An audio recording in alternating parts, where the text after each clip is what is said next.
They say the people we love the most hold the greatest power to destroy us.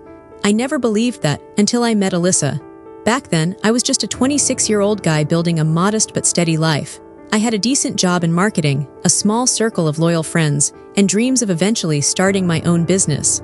Nothing extravagant, just a stable future where hard work paid off. And into that life walked Alyssa, a woman who seemed like she'd been pulled straight from a dream. She was beautiful in the way that makes people stop mid-sentence. Charismatic, witty, and endlessly confident. The kind of person who lit up any room she entered. Everyone noticed her, but she noticed me. And when she smiled at me for the first time, it felt like the world tilted slightly in my favor. Our relationship grew quickly. Coffee dates turned into weekends together. Weekends turned into holidays. Within months, it felt like we were inseparable. Alyssa wasn't just my girlfriend, she was my best friend, my partner, the person I wanted to share everything with. My friends would joke that I was love-drunk, but honestly, I didn't care. I thought I had found the one. She supported me when I worked late nights. She laughed at my corny jokes. She introduced me to her family, who welcomed me with open arms. To everyone around us, we were the couple that had it all. And I believed it too. But love can be a dangerous thing. It makes you blind to red flags that later feel obvious. At first, it was little things. Alyssa becoming too busy for plans we'd made. Her phone lighting up with messages she wouldn't explain. Nights where she was distant, claiming stress from work, though her social media told a different story. I brushed it all off. I trusted her. That's what love is supposed to be, right? Trust. Until one night the truth slipped through a crack she couldn't hide. I was at her apartment, cooking dinner while she showered. Her phone buzzed. Normally I wouldn't have even glanced. But the preview flashed across the screen. Last night was incredible. Can't stop thinking about you. My stomach dropped. My hands trembled as I picked up the phone. There it was, the undeniable proof of betrayal. Dozens of messages from someone named Ryan. Intimate words, plans, memories that didn't belong to me. When Alyssa came out of the bathroom, towel around her shoulders, humming to herself, I wasn't just heartbroken, I was shattered. Confronting Alyssa was like stepping into a war zone I hadn't prepared for. When I showed her the messages, I expected guilt, maybe even an apology. Instead, she laughed. Actually laughed. She claimed Ryan was just a friend messing around. She said I was being insecure. She even accused me of snooping, twisting the knife deeper, making me feel like I was the problem. For a while, she had me doubting myself. That's the cruelty of betrayal. It doesn't just break your trust, it makes you question your own sanity. But the evidence piled up.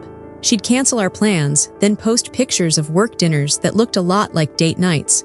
Mutual friends started giving me sympathetic looks, but no one dared to say anything outright. And late at night, lying awake beside her, I could feel the distance growing, like a chasm that no amount of love could cross. Finally, I caught her. One Friday, she told me she was working late. Something in my gut told me to follow. And there she was, at a bar downtown, laughing, leaning in close, kissing Ryan like I didn't exist. That moment burned into me. The betrayal wasn't hidden anymore, it was on full display. And still, when I confronted her later, she didn't apologize. She doubled down. She said, "You were never enough for me. Ryan gives me the life I deserve, you can't." Those words cut deeper than any knife. I walked away that night broken, humiliated, stripped of the love I thought I had. But what Alyssa didn't realize was that her cruelty lit something inside me. It wasn't immediate. At first, I spiraled, weeks of sleepless nights, replaying her words, drowning in self-doubt. But slowly, the pain turned to something else. Resolve. If Alyssa thought she could betray me and walk away unscathed, she was wrong. She had underestimated the quiet fire of someone she dismissed as not enough. And that's when the idea of revenge began to take shape. Revenge isn't about rage, it's about precision. And I knew if I was going to do this, it couldn't be reckless. It had to be meticulous. I started with observation. Alyssa and Ryan were now publicly together, flaunting their relationship online like trophies. Fancy dinners, weekend getaways, selfies with captions about soulmates and meant to be. It was almost insulting how quickly she had replaced me. But I wasn't interested in their love story. I was interested in their weaknesses. Ryan worked at a real estate firm where image was everything. Reputation meant deals. Integrity meant clients. And Alyssa, she was obsessed with status, designer clothes, perfect Instagram posts, a lifestyle built on appearances. They lived for validation, and that made them vulnerable. I quietly began collecting evidence. Screenshots of Alyssa's messages, overlapping timelines that showed she had cheated, records of her spending habits she thought I didn't know about. I even reached out to a few acquaintances who'd seen her and Ryan together before we officially broke up. They were more than willing to share details once I hinted at why. Piece by piece, I built a case. Not for court, but for the court of public opinion, the one that mattered most to them. The key was patience. I didn't lash out. I didn't tip my hand. Instead, I let Alyssa believe she had won, that I was broken, gone, irrelevant. She paraded Ryan around, convinced she had traded up, but all the while, I was setting the stage. I waited until Ryan's firm was hosting a big client gala, an event Alyssa was desperate to attend, a night where she planned to shine. Everyone who mattered to them socially and professionally would be there. That's when I struck. The night of the gala felt like stepping into a movie. The ballroom glittered with chandeliers, champagne flowed, and Ryan worked the room like a man who thought he had it all.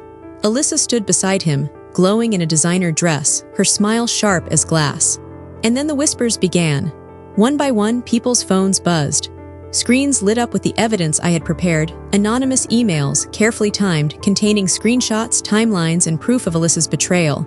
Proof that Ryan hadn't just stolen someone's girlfriend, he'd stolen her while she was still in a relationship. Proof that their perfect love story was built on lies. The ripple effect was immediate. Conversations halted mid-sentence. Eyes darted toward them.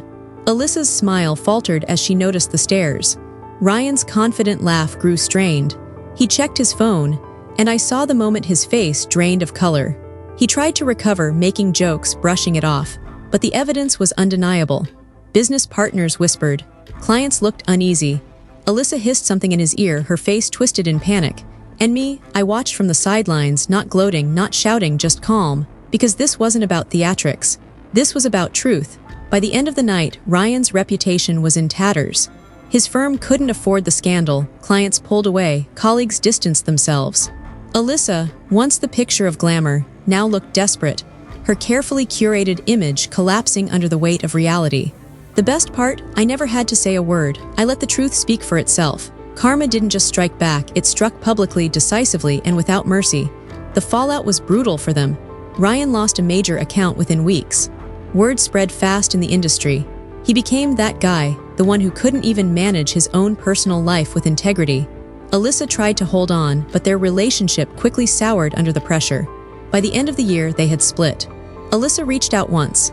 A late-night message, dripping with fake nostalgia. I miss what we had, maybe we can talk.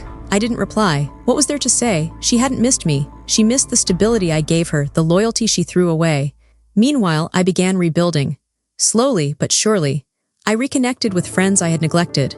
I threw myself into my career, eventually landing a promotion that gave me the financial freedom Alyssa once claimed I'd never achieve.